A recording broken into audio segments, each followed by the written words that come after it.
This summer I visited America, and while there I went hunting for games that had never been released in Europe.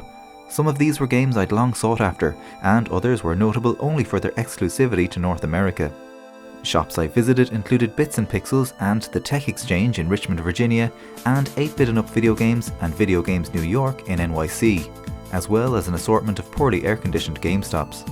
Video Games New York was a real standout and made me feel as though I was back in the Super Potato store in Ikebukuro, Tokyo, with crowded shelves full of games crammed into a relatively small space.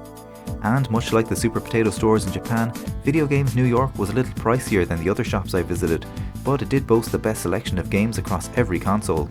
This is part 1 of a 2-part video where I take you through all of my game pickups from America, the good, the bad and the bargain bin. Let's kick things off with the 2010 PlayStation 2 port of Syphon Filter Logan's Shadow. Syphon Filter is one of my favourite series from the days of the original PlayStation, and there were 2 Syphon Filter games released for the PSP.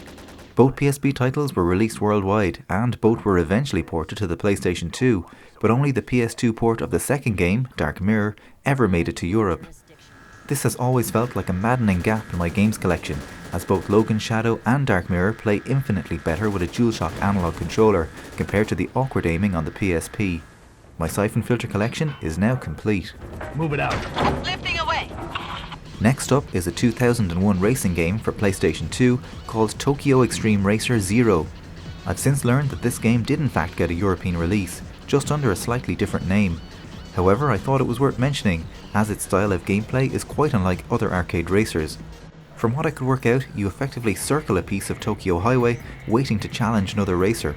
Once you engage in a race, both you and your competitor are given health bars which will begin to drain whenever you are trailing the other car.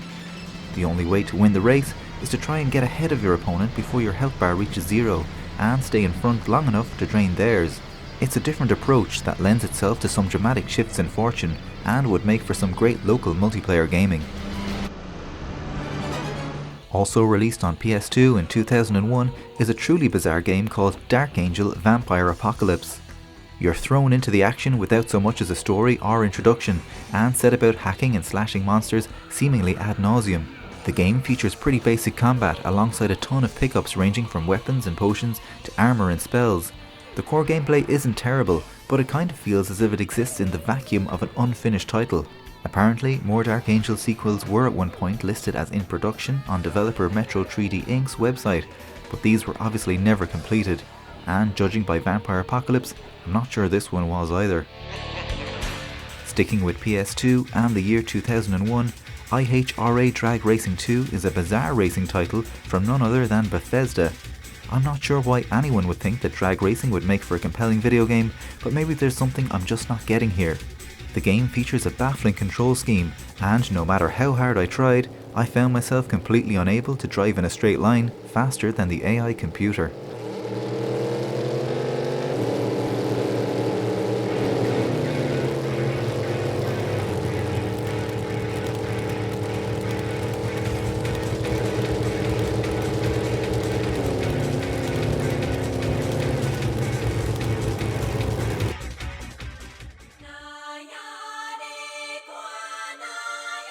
Suikoden III was a game that I deliberately sought out, as it's the only game in the main Konami series that was not released in Europe, and is considered to be one of the best games in the franchise. Released in 2002, you follow the game's story from 3 different characters' viewpoints, which makes for a more nuanced story compared to other RPGs' usual good versus evil approach.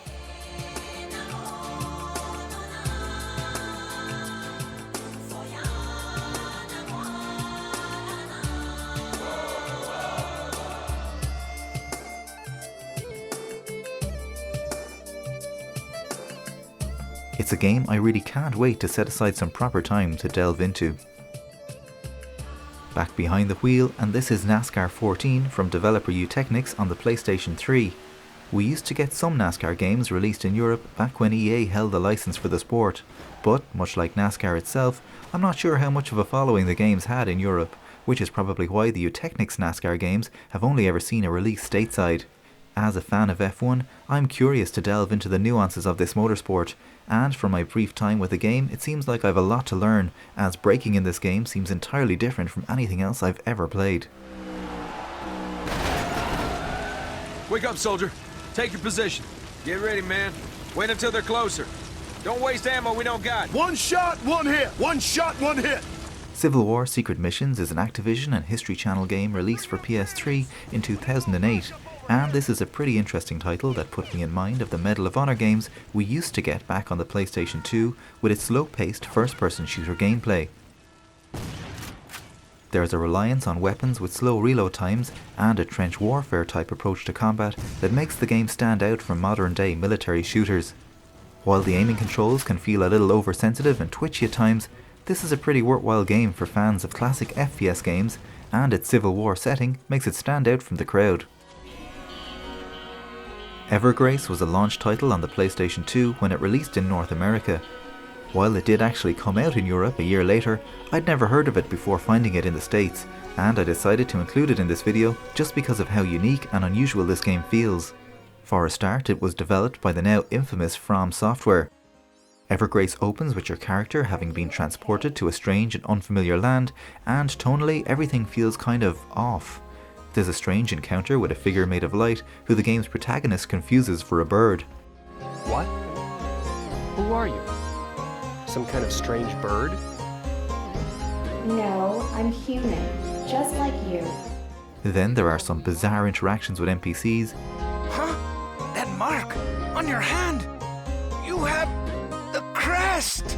Get away! Ah! The crested one! Not to mention this kind of creepy, unsettling music playing throughout. I was genuinely intrigued to play more of this game, and it's another one I'm really looking forward to coming back to. Lastly, it wouldn't have been right to come back from America without a sports game. Tuesday afternoon, let's spend it in the park. Gary Thorne with Steve Phillips and John Crook. 2K Sports Baseball.